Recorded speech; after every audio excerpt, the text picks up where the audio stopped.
if you take Instagram as a platform, and if you want to build yourself on Instagram and build a following, then you have to realize, for one, that Instagram is only going to push your content further if you're using Instagram the way Instagram intends you to use it. And the way Instagram intends you to use it is by using everything. In this new series, you get to hear stories from artists, content creators, and pick their brains on all things digital. So tune in for some fun, fresh perspectives from the online world on how to Ekla Solo Ray. Hi guys, welcome to another episode of Ekla Solo Ray. Today's theme is on photography, and we have a very talented ace photographer, Vinay Kumar, who will be joining us.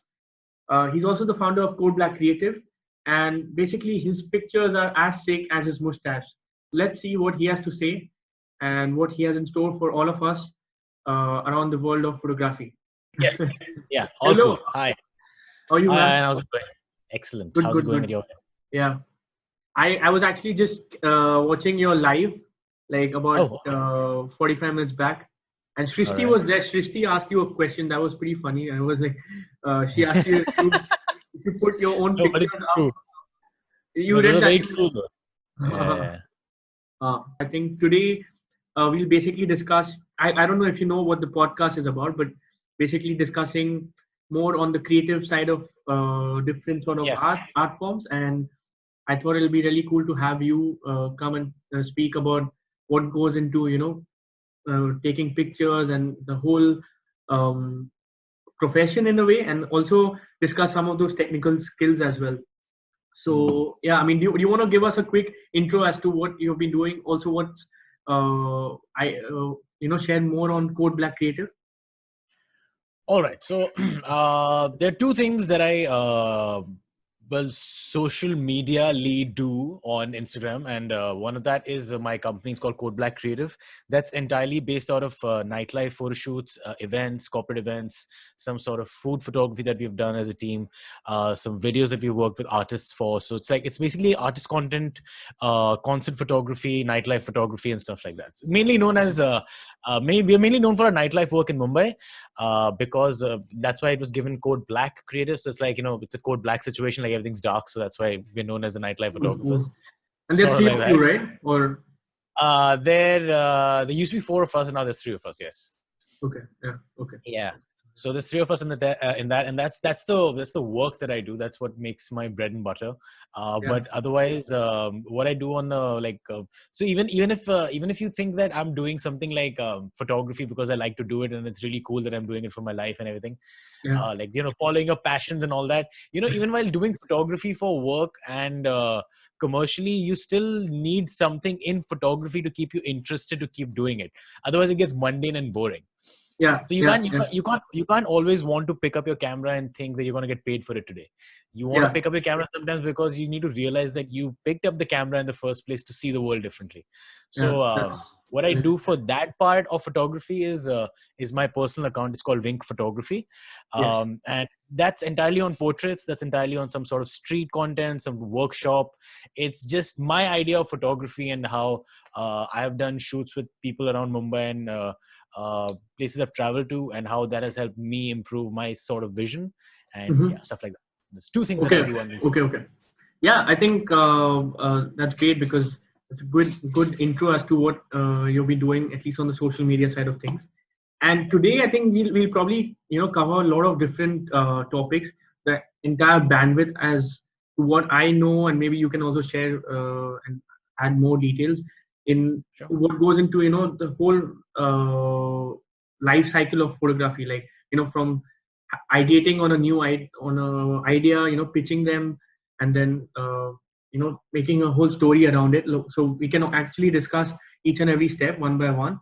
And also you can also share some of your own personal experiences with clients and maybe the models you work with and stuff like that. So I think it'll be more interesting to have your perspective as a photographer who does something from a passion point of view. So I think we'll talk more about your Vink photography and the things you're doing from that context, because I think that's something which will be more relevant and relatable to people who are just starting out. Because the stuff that you're doing with Code Black, I think that's more I would More say commercial. more commercial and more professional in a way. But we'll obviously touch on that as well. But yeah, how do you actually come up with these ideas? Because I mean, every week I see you're working with different models and doing different sort of photo shoots. So how do you reach out to them, and uh, how do you actually get started for someone who would probably want to get into this More sort of into it. yeah. Okay. So let's start with the idea of how I started approaching the idea of doing this here in Bombay. So I think the variety. First of all, living in India is of course a different ball game altogether. Even though I'm Indian, I have actually lived out of India all my life. I was in Indonesia before Singapore, then I Yeah. was in Singapore, and then I made my way to Mumbai. So Why did the you whole decide to make this jump? Like for professional reasons or? Uh, Sort of a professional reason. So I always realized that I want to build my photography and my art under my own brand and brand values and like sort of vision. I knew that I couldn't do that in Singapore because you can't freelance. The visa is really expensive and it's really hard to score. So I couldn't really get on that bandwagon because I was just an individual artist. I was not a tech company or a startup or something like that, you know. So it's hard to get the funding and the visa to do that. So I was like, I Also, the think the only market is pretty saturated, right? Or is I would say the market is culturally saturated because people want to see something on media, and the yeah. clients only want to show them that thing on media. So you can't really explore an idea over there, I feel. Okay. I Okay. may be wrong in that because I've not explored much in Singapore for that purpose. I was just doing nightlife work over there, so that's where I brought that nightlife commercial work back to Mumbai as well. Yeah. But on the lines of what should I say, the cultural context of living in Mumbai has been a Yeah. little different. Of course, it's more freeing mentally because you get to work with people who are very similar to the way you speak, similar to the way you look. So this is sort of a connection that you build automatically, sort of. Okay. So that helps with the basic fundamental idea of model direction. So I knew that anyone I would work with, we would somewhat be similar on a level to discuss ideas and build on that together. Mm-hmm. So I think Instagram is a platform that gives you a reach to so many people, so many different people. Mm-hmm. You can just drop them a message. You can basically drop a message to any superstar also. You can drop a message to Justin Bieber also if you want. He's not going to see it, but you are Yeah. allowed the freedom of doing that. So Yeah. that freedom of approach is essentially the starting point to everything, because the fact that you can freely approach these people on Instagram and collaborate with them, and if they respond to you, you can build on that idea, is where everything started. So Yeah. I used to shoot my friends mainly in Singapore because I did not shoot a lot of models there. Yeah. So the only context, the only proof that I had to show people was, look, I have shot some people in my life, and Okay. this is what we can build based on that, because I shoot landscapes, so we'll do it on the street. I've done street work as well, so we'll mix this street style Mm. portrait sort of thing. We'll try and work on that vibe. So I need to show some sort of evidence. Okay, look, I've done that, so you can Yeah. trust my work to some extent. Yeah, Yeah, but I so think it's easier to. I mean, with Instagram, you can just.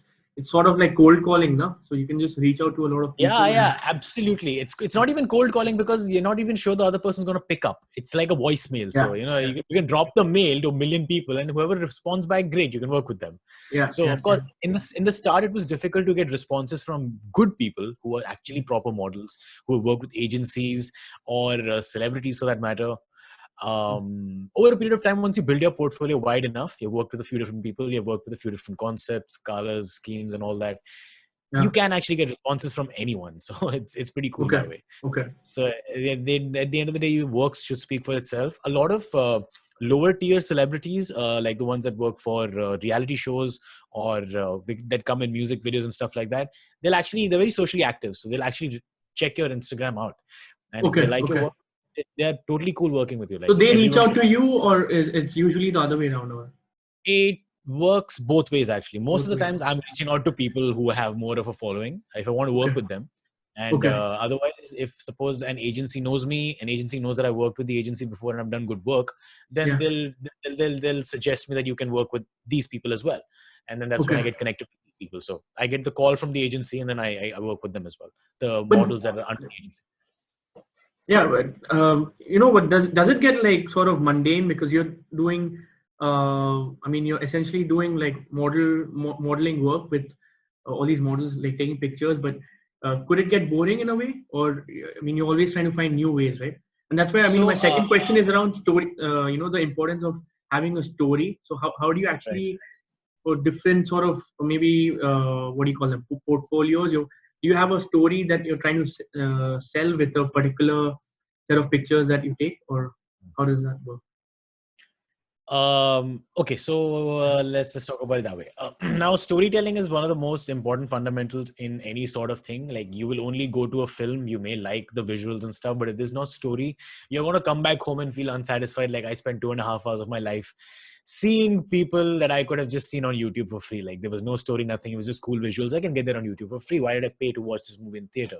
All right. So story is not just important in video, because now Instagram offers you so many more features to be able to tell your story better.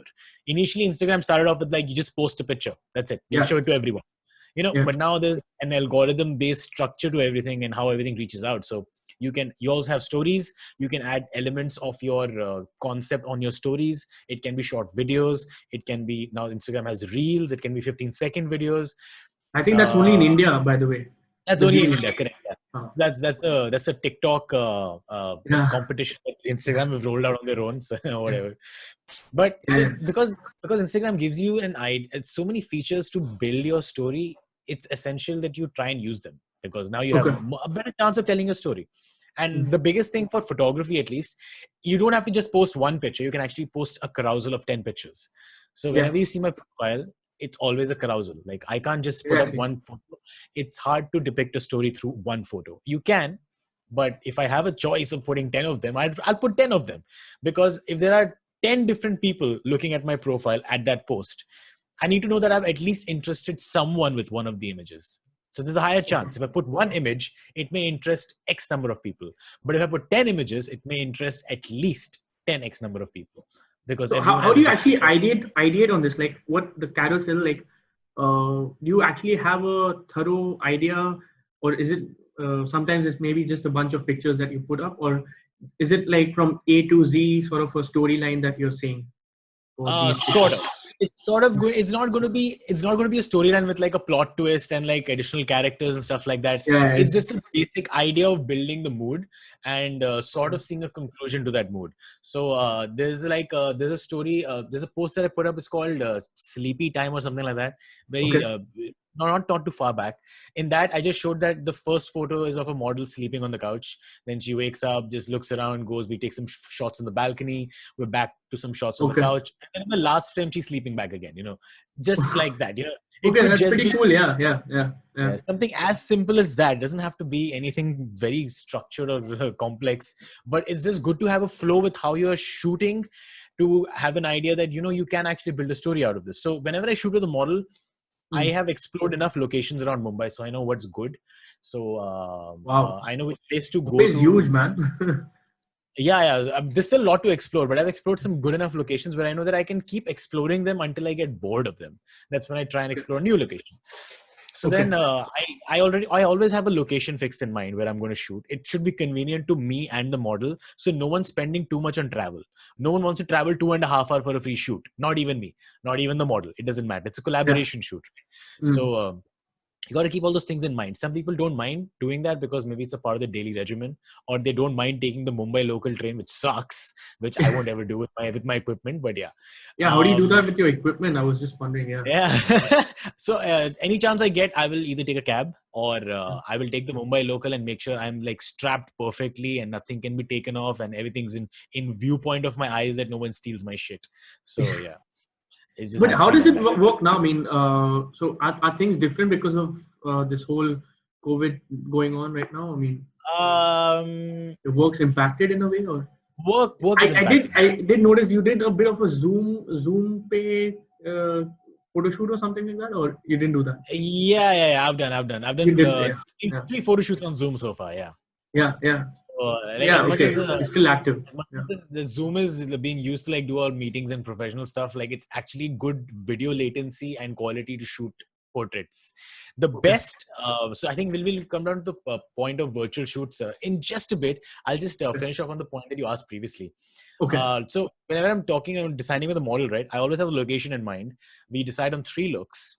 So I know that whenever the idea is that when you're doing a shoot with a model, you have enough stuff to post differently.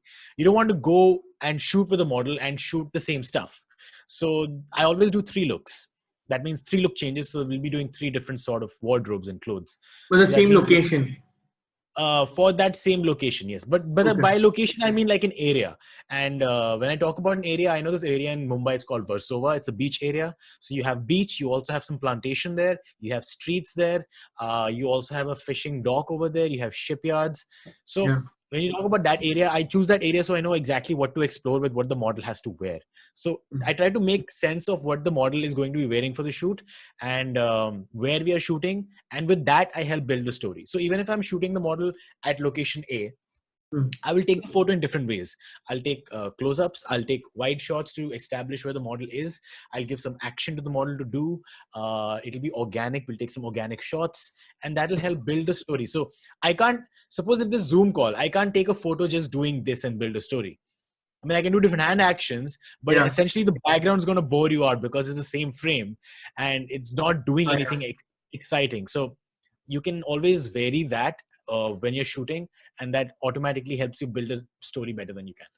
Well, I mean, also relating to this, and coming back to how much you mentioned about Instagram, how much all these effects you have on Instagram, like, is that really useful now? Because with maybe, okay, we'll talk about the virtual photo shoot, but then you can also use these special effects, no? Like doing these boomerangs and then having like some animated things going on. Yeah, Is that exactly. something that's appealing, or it's maybe looked upon as cringy or so? Oh, not at all. Professional So photography.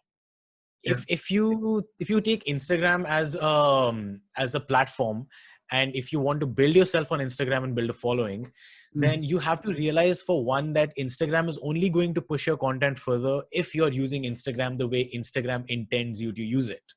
And the way Instagram intends you to use it is by using everything. If as a platform I'm giving you stories and reels and videos and photos and blah blah blah blah blah, I intend you to use it, man. I'm giving it to you for a free purpose. Like, the app is free, please use it if you want to grow on it.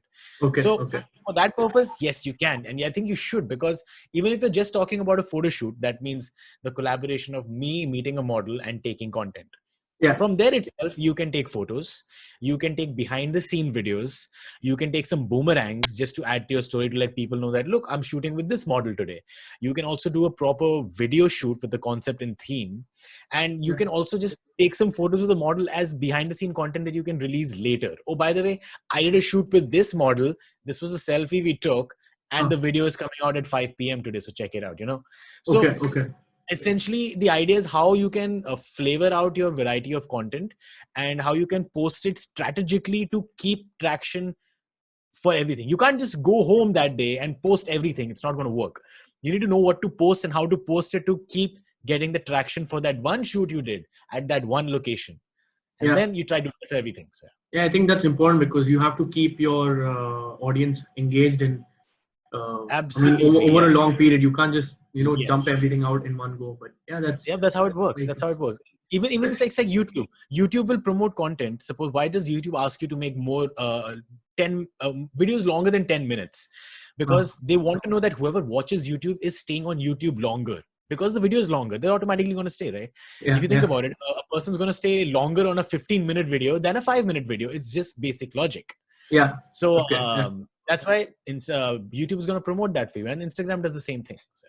Yeah. So, but I mean, now with Instagram and all, Instagram has its own in-house features, right? So, what do you think really differentiates a professional photographer like you? Who has a array of different sort of techniques that you can use, and someone who probably just has a mobile phone on their hand. Like, someone with a mobile would also be probably decently good at taking pictures. So what really separates these two, and how do you actually sell your work through this? So that's the thing. That's where Instagram bridges the gap, and unfortunately or fortunately so, it bridges the gap in a way that everyone is now a photographer. Like, you can literally whip out your phone and take a picture of a sunset. You can get 500 likes on it, because all sunsets are beautiful regardless of what you shoot them on, right? So, but then how do you expand your work to make your following or your followers believe that what you're doing is actually interesting and it's unique? That's when you have to try and build a style. Now, the idea of building a style is important because you can't just go and take any sort of image and expect that your following will like it. There should be some sort of reason that people are following you, because now there are two things that happen on Instagram. Once people see a post, they will see one individual post. It could be a video, it could be a photo. To go to your profile from that post, which they will check it out. Your profile should automatically seem interesting, because the person who's following you is not following you because he liked that one post. He is following you because he realizes that in the next few days or months or weeks or years, whatever I keep seeing from this guy is going to always interest me, is always going to be inspirational to me. That's why someone's going to follow you. Otherwise, they'll just like the photo and leave. They don't have any reason to follow you. Yeah. So I think that's important in a way, because I think I've realized it, but I'm not like super. You can say I'm not acting on it. Maybe I should, but then you need to have a niche, man. So you're Absolutely. right.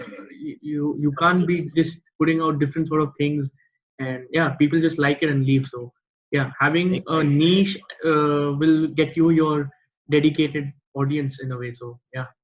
Always, it's always good to have 100 people that will always see your work than 1,000 people that might see your work. You just want 100 people. If you think about it, these days everyone is like crying for less likes on their photos and stuff because of the Instagram algorithm. Think of it this way: suppose if I was a professional speaker, or if I was an artist, like a comedian or something, and I'm outside in a live gig, and I have a houseful audience. A houseful audience in a comedy gig would be at least 200 people. Like, that means so many people that came to watch me live, right? Yeah. Like, imagine a packed space like a cafe or something. They're watching one comedian. 200 people is a good audience. And people these days are just crying on their images because they're like, I'm only getting 1,000 likes, man. Like, what is this? Only 1,000 people are seeing my photos. I'm like, dude, that's still a lot of people. Like, be happy about it. 1,000 is huge. Yeah, I know. Yeah, it's 1,000 people seeing your content it's insane. You already know that there are 1,000 people out there who will always keep seeing your work, and that's more than enough to be grateful for. You don't need to reach 1 million. You can, but try building towards it. If you want to reach 1 million, you have to suck up to Instagram and you have to do what they want you to do. Simple. If you're not willing to do that, then you can't sit back and blame the audience for not interacting with your work. Yeah. I totally missed the point. I was thinking about something, but okay, never mind. We'll probably come to that. No problem. Yeah. Yeah. I mean, what were you mentioning right now? Fuck, I forgot my point. Yeah. You were mentioning about Instagram live stories, posts. but never mind. It's okay. It was just an observation. It wasn't much. Yeah. Well, okay. On the idea of niche, actually, let's talk about photography and how you can stylize your niche in photography. So in the start, I used to, if you go all the way down on my 1,000 posts that I have on Instagram, I used to take landscapes and I used to shoot with my phone. So I used to shoot a lot of street content. So nothing of that makes any more sense because I used to put anything and everything. Okay. But now what I do now, I have a particular flavor that I add to the images. In terms, my images they have a vintage look and feel to it. I work on that. I work on a vintage color space while editing my images. I work on the mood of the image. To me, expression is key. To me, the values of all these individual things keep varying as I progress in time. Initially, for me, the location used to be important. Like, the location has to be beautiful. Then I stopped giving two rats asses about the location. Okay? I'm like, it's not important. Any photo can be taken good anywhere. Once I had explored enough good locations, I'm like, let's not worry about the location. Now let's worry about the model's posing. Then I started working on the posing of the model. Then when I was like, now I've figured out how I can do the posing. I know how to interact with the model and get what I want. Let's try and work on the color scheme of editing. Then I started editing my images a certain way. And then I was like, okay, now I know I've developed my editing. I know what my style is going to be here. I know how to get the images done. Now I'm working entirely on expressions and expressive work. So most of the images you see will have very basic sort of posing, nothing spectacular, nothing high fashion, nothing like bendy and edgy stuff. Yeah. But you will always, at least I try, you will always try and stay 3 seconds on at least one image and let that image connect with you in whatever way it does. So out of the 10 images that I post, at least one you will stay for 3 seconds and be like, this is an interesting image because I felt something from it. So yeah, you have a nice set of color patterns going for you, right? So I think yeah. So, but like if you think of Instagram feed goals, as people could put it, I don't have any feed goals, because feed goals are like making everything of a particular color only in the red space or orange or blue. Sometimes it's just like making rows together, so you have rows of the same model, so it looks neat. I don't do that. To me, each individual post is very important. And when you come to my profile, you should see a variety of everything. And I don't Yeah, really arrange them in any way because I honestly yeah, don't yeah, really yeah. care. So, Yeah, I mean, as long as one post has its own sort of yeah, theme, and you're yeah, sticking to that consistency, I think it's fine. So yeah, yeah. each So, to their own. Yeah. Yeah. I mean, also adding to this, uh, how do you actually, do you actually work on sponsorship and getting say brands onboarded on board, to for your pictures, like yeah, do you collaborate with other brands, sorry. and or Uh, have some features, featured products on your Yes, pictures? sometimes. So, what happens is when you're working with a model, right? More often than not, the brand is going to collaborate with the model because the brand is not. It's like talking about clothing brands here, clothing brands, makeup brands, whatever. Mm, As a photographer, you can't really do anything much with them unless they want product shots. Because essentially the product is going to be used on a model and you have to shoot the model, and what's being sold as the product is an image of the model. So mm, brands put more value to the idea that we should collaborate with the models, and then the models further reach down to photographers and they're like, let's collaborate. mm. Now, if you think of it that way you have worked with a lot of brands, because whatever the model is wearing is a brand you've worked with essentially. And people jump on the opportunity because you can tag any brand that you're wearing. Suppose if I'm using a Samsung phone on my ear and I've taken a photo with it, I can tag Samsung and they might just see the image and be like, oh, that's a nice image, so stuff like Yeah, that. So people just tag. I've also done some brand shoots. I work with a shoe brand here called Doc Martin. I've also worked with some accessory brands. yeah. For me, the idea of collaborating with a brand is if they give, because I know they're not going to pay me essentially in the start, which Oh, is I'm it okay with okay? if I I thought the like the brands product. would. Yeah. Some brands do, of course, some brands do, but you need to realize all brands will not pay you because they're still small scale compared to others. So Okay. I preferably try to work with brands who want to work on a barter collaboration basis if I like their product. So if they're sending me something, I need to like it so I can use it at least, otherwise there's no point. Then otherwise I get approached by designers for their catalog shoots. I did property shoots in Singapore for a year, 10 months. And I work with a property company here. We shoot food sometimes.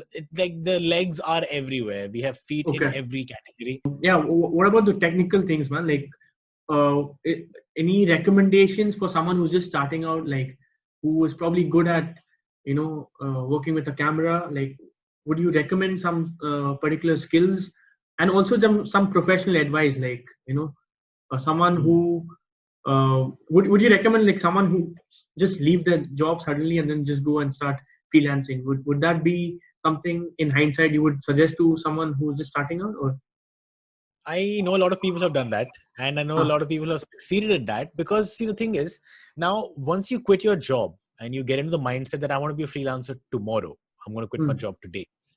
What that would essentially mean is now you have to be ready for the tomorrow. You can't just wake up tomorrow and be like, so who's going to pay me for my work today? Like, are you hmm, going to pay me? Are you going to pay me? hmm. They can't wake up like that. They're gonna have to wake up and think that, okay, now I have to build my portfolio again. It's back to square one. I have worked with this company for 5 years and now I'm not working in the corporate world anymore. But Hmm. that 5 years of experience has no value right now in what I'm going to do. So I'm going to start Yeah. building that. So professionally speaking, if you're wanting to try and do this photography thing or videography thing for a lifetime, try and do both. First of all, don't just be a photographer, be a videographer also. Because if photography is 1 frame a second, videography is Yeah. 24 frames a second. That's it. Yeah. 24 fps is the frame rate that we shoot videos at. Yeah. So if you can shoot 1 frame per second properly, you can also try and shoot 24 frames a second properly. You have to figure out, it's a different technique, it's a different skill set altogether, but try and do both. Because if photography gigs will get you X dollars, videography gigs will get you 3x dollars. So it's almost Okay. 3 times that you get paid to do video. And to be very honest, it's not anything extra that you have to learn. You have to learn some editing. It takes more time. It takes more RAM and capacity. Your processor, your computer system has to be a slightly better working pace if you're working with higher quality videos. But Yeah. it pays you 3 times more. So it's something definitely to consider. Plus if you're offering someone a photography gig for their product or for their business, you can also throw in a videography gig from your own side and you get paid more from the client. Simple as that. Okay. If a Okay. client is anyways wanting to do photo and video, like it works like how it works at weddings. You don't get photo from one guy and video from another guy unless you really want these two people to do videos and photos only. You ask everyone, do you do photo and video? How much do you charge for both photo and video? So you always say, yes, I do both photo and video and I charge for it. So Yeah. simple as that. And if you can, at the most, if you're getting work, try and outsource some of it if you can't do it yourself. If someone's asking, if I don't know how to do video, someone's asking me, do you do photo and video? I'm going to be like, yeah, I do photo and video. And I already know a few of my friends in my circle who do video, and I know how much they charge. All I'll do is I'll just quote that to the client that, okay, I do photo and video and this is the cost. And they'll be like, okay, let's do it. So I'll just get that guy on board. I'll pay him his due share and we're done with it. So Okay. at least the client thinks that I am a good person to approach because I know how to do all these things. So Okay. professionally speaking, that's how it works. And now let's talk about someone who's just starting out who has a camera and stuff like that. Yeah. For a beginner person, I would just say that don't be disappointed with the kind of photos you're getting out of the kind of photos you see online. You're like, I'll never be able to take something like this. I mean, at the end of the day, I think everyone has gone through a fair share of their progression in their photography career to have taken something that they're not happy with, and now they're taking something that they're happy with. It's okay. It's a progression. You can't wake up as like the next best photographer and then try and get the images that you want. It takes time. Yeah. Just take photos. To a beginner, you wake up, figure out something you can shoot in the house, take photos. Figure out where you can go outside, take photos. I used to shoot flowers. I used to shoot grass. I used to shoot buildings. So I was in NTU and we have a really nice campus there. Yeah. And I used to just go around. Like I used to like have my lunch, breakfast. I'll take my phone with me because my phone goes with me everywhere. And I'll just whip it out and take some nice photos of things, like things that I felt were nice. And while taking photos, so how it progresses in your vision is, Yeah. you'll start taking photos of the sunset. Let's assume the sunset is the subject here. Now, every sunset is different. So you're going to get a different photo every time. That's cool. Means we'll get some cool sunsets and all look different. But then eventually you'll be like, in front of the sunset, I want some birds. So you'll wait for some birds to come into the frame and then you'll take the photo. Then soon you'll realize I also want some nice tree in the front. So I want like a front and the sunset is happening and then the birds are also there. So now you'll try and build that photo in that way.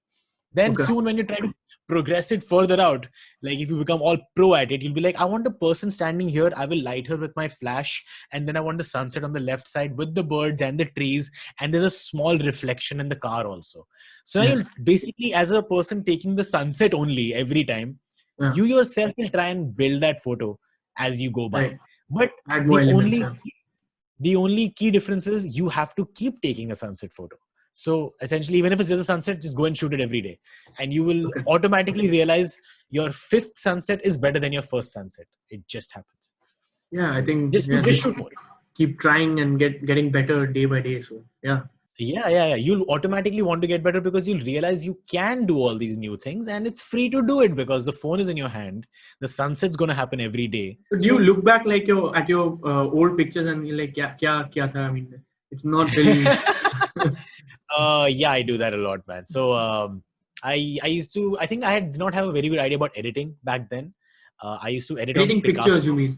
Yeah, editing pictures. My editing was just like, if you remember, there was this free Google software called Picasso. Oh, Picasso yeah. or something. What happened to that? So I used to edit on that. It became a photo sharing platform and then it just got discontinued. Oh, yeah, So I used to edit photos on that and I'm like, when it got discontinued, I'm like, now what do I edit on? Then I started learning Photoshop and Camera Raw. And then I'm like, okay, there's a lot more that you can do with the image. I was wasting my time on Picasso. So that helped improve a lot of things. And then, just the way you start seeing things differently. I used to shoot I guess any new picture would be, you will never like get a perfect shot as such. So you just have to keep. I mean, you have to build that perfect shot. It's not going to be standing in front of you. Nothing will ever stand in front of you. Be it a client who's paying you money, you have to go and find it. So, Hey, by the way, any of your pictures have gone like sort of viral, or it's been really popular in Instagram? Not on viral standards, I won't say. Some pictures have gotten interesting traction, which even I didn't realize. But none of them have gone like viral per se to come in articles and stuff like that. So I never really approached it. It's funny though, you can sit back, relax, and just hope one of your images will go viral. But that has a lesser chance of going viral than an image you think with the mentality of going viral and you capture it. Yeah, that's true. But I mean, So- just from a outside point of view, I would think like getting a picture with, say, inanimate objects would be easier to go viral. I would think, but I don't know. I mean, I'm maybe not making sense, because if you have a model, I'm thinking maybe the model gets more attention in a way, so that takes away from, maybe if you just have some like a nature scenery view or something, or just something indoors as well. You just people just focus on the story more, and there might be something hidden there which could be interpreted in a more deep way. So I just think those kind of things have a more viral ability. So, or am I that's wrong? that's the enigma associated with being viral. The viral content, you just don't know what is going to be viral. But something catered towards a social cause that's happening can essentially go viral, or something catered towards something that's happening right now Relevant, has yeah, a higher something. chance of going viral than something that happened 10 days back. Suppose suppose if there was like I don't know if you came across this video of this guy who made Ritviz's music in 2 minutes. I don't know if you follow I Ritviz. saw that. You Yeah, did, yeah, right? I saw that. Yeah, I yeah. spent like a few extra minutes seeing that guy's profile, and he's actually a very good jazz pianist. He's really his skill level is very good. Okay. But he one day decided, let's make a video on Ritviz's song and how to make it in 2 minutes. And then if you saw his story that day, his story was essentially him just surprised out of his mind, like, how do I have 1 million views on this video? Like, how? Yeah. Even he was not expecting it. But the thing is, that content had better chance of being viral because it was very relatable. So I would say Yeah. relatable content that's happening in today's time and age has Mm. a lot of chance of getting viral than anything else. That's true. That's true. That's true. Yeah.